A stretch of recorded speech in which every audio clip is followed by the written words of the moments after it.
ओम श्री गुरु सत्याय नमः। आप सभी को सादर प्रणाम। आइए सुने युग ऋषि का अमृत संदेश।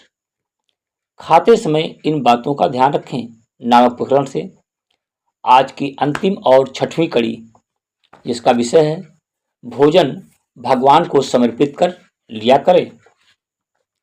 भोजन भगवान को समर्पित कर लिया करें। ये कैसे करेंगे? तो आइए भोजन करने से पहले 3 बार महामंत्र गायत्री का उच्चारण करते हैं। कमर सीधी करके बैठें, दोनों हाथ गोद में रखें, आंखें बिल्कुल बंद, ध्यान मुद्रा में उदीयमान भगवान सविता का ध्यान करें। जो भोजन आपकी थाली में है उसका ध्यान करें, माँ गायत्री का ध्यान करें और 3 बार गायत्री महामंत्र। ओम भूर्भुवः स्वः तत्सवितुर्वरेण्यं भर्गो देवस्य धीमहि धियो यो नः प्रचोदयात्। ओम भूर्भुवः स्वः तत्सवितुर्वरेण्यं भर्गो देवस्य धीमहि धियो यो नः प्रचोदयात्। ओम भूर्भुवः स्वः तत्सवितुर्वरेण्यं भर्गो देवस्य धीमहि धियो यो नः प्रचोदयात्। पूरा सामान्य स्थिति में है, हाथ जोड़कर प्रणाम करें और थाली को स्पर्श करके भोजन करना प्रारंभ करें।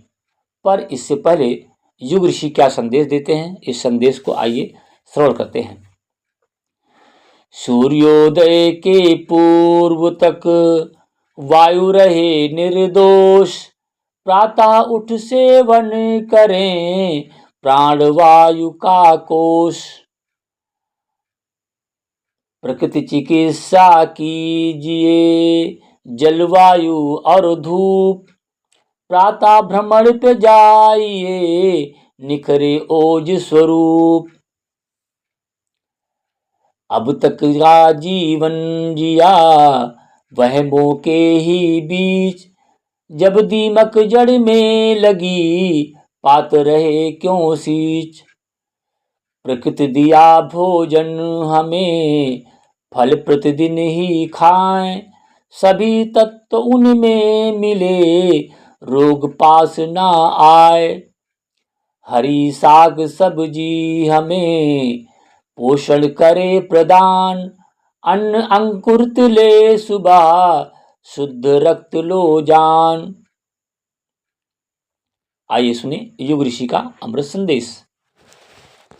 भोजन भगवान को समर्पित कर लिया करें। आप प्रतिदिन भोजन करने बैठते हैं, उस समय स्वाद की भड़क और भूख की जल्दी में आप ये नहीं सोचा करते हैं कि ये आहार किसने प्रदान किया है। कदाचित आपसे ये प्रश्न कोई पूछे तो आप कहेंगे ये अन्न मैंने पैदा किया है, मेरी धर्मपत्नी ने बनाया है, बस ये सब मेरा है, इसमें किसी का राय रत्ती अधिकार नहीं है, जैसे चाहूँगा वैसे भोगूंगा। पर आप ये बात भूल जाते हैं कि अन्न को धरती माता अपनी छाती चीर करके अन्न को देती है, इसलिए अन्न का एक टुकड़ा भी, एक कण भी बर्बाद नहीं करना चाहिए। थाली में अगर आपके पास भोजन आए तो भोजन में एक थाली एक अंश भी नहीं बचना चाहिए, पूरा का पूरा भोजन थाली को साफ कर देना चाहिए। इस तरह भोजन करना चाहिए, तब भगवान आपसे खुश और प्रसन्न रहते हैं। आपका इस प्रकार सोचना मिथ्या है। माना आपने श्रम किया है तो उसके बदले आप ही उसे भोगने जा रहे हैं।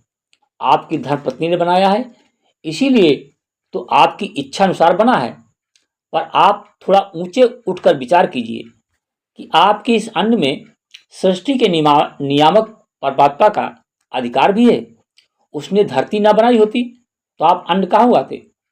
बीज न बनाया होता तो क्या पैदा कर लेते? फिर कहीं आपका ही अस्तित्व न होता तो ये मनुष्य शरीर न मिला होता तो इसे भोगने की सामर्थ्य आप में कहाँ से आती? आपको भोग के साधन प्रदान किए गए हैं तो उस दाता के प्रति कृतज्ञता भी तो होना ही चाहिए। भोजन करने से पूर्व आप उसे परमात्मा को समर्पित कर दिया करें, तो इसमें आपका घटेगा कुछ नहीं, वरन अन्य की शक्ति के साथ साथ भावना बल भी बढ़ेगा। आपको शक्ति और ओज प्रदान करने में इस प्रकार की भावना की महत्ता अद्वितीय है। जो भोजन आप ग्रहण करते हैं उसी के द्वारा आपका पोषण और निर्माण नहीं होता।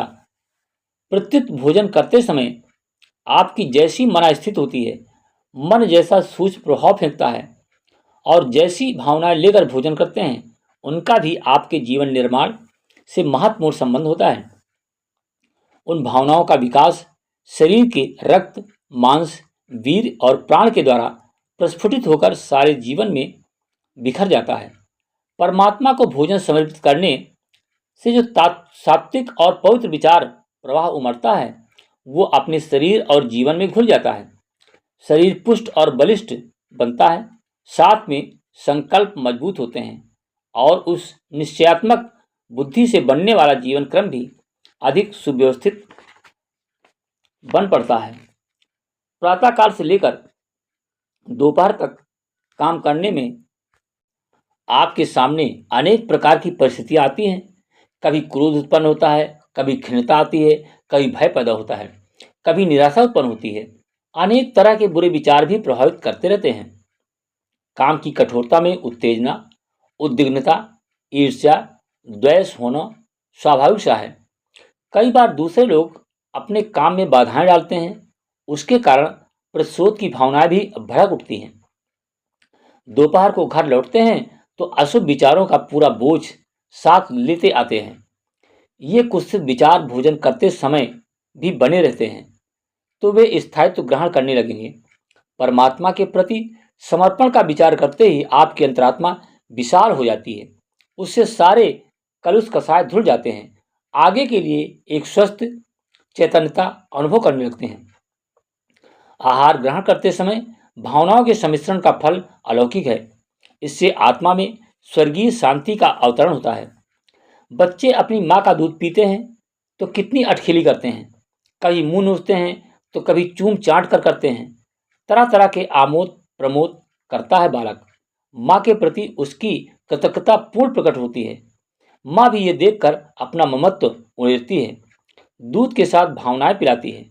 बच्चे के स्वास्थ्य और सुडौलता में दूध उतना महत्वपूर्ण नहीं होता जितना माँ बेटे के द्वारा निर्मित उल्लास और ममता भरा वातावरण होता है। वो दूध बच्चे के लिए शहद से भी अधिक मीठा, शक्तिवर्धक और अमृत के समान होता है। मनुष्य का पिता परमात्मा है। पिता की शक्ति और सामर्थ्य माता से बढ़कर होती है। अपने पुत्र की भावनाओं को देखकर इसका जी भर जाता है। तब वो अपने शिशु को अपनी भावनाओं का रस उसी तरह पिलाता है जैसे माता अपने बेटे को पिलाती है। निर्लेप, भव्य और उत्तम मनस्थिति सुंदर स्वास्थ्य के लिए प्रथम आवश्यक तत्व है। भयपूर्ण, क्लांत या उद्विग्न मनस्थिति में भोजन करना आलस और रोग शोक को निमंत्रण देता है। जो कुछ भोजन आप पा लेते हैं वो पाचन के उपरांत शरीर का एक भाग बन जाता है। उस भोजन के साथ जो कुछ सूक्ष्म विचार थे वे भी शरीर में बस जाते हैं। लोग समझते हैं खाद्य पदार्थ में शक्ति है, इसलिए आहार की बाहरी सफाई पर तो ध्यान देते हैं किंतु आंतरिक स्वच्छता को उपेक्षित करते हैं। इससे उत्तम स्वास्थ्य और निरोग शरीर की आकांक्षा नहीं सफल होती है। ये शब्द थियोसॉफिकल सोसाइटी के विद्वान संत लेडवीटर ने वस्तु की आंतरिक दशा नामक पुस्तक में लिखे हैं। परमात्मा पूर्ण पवित्रता का प्रतीक है।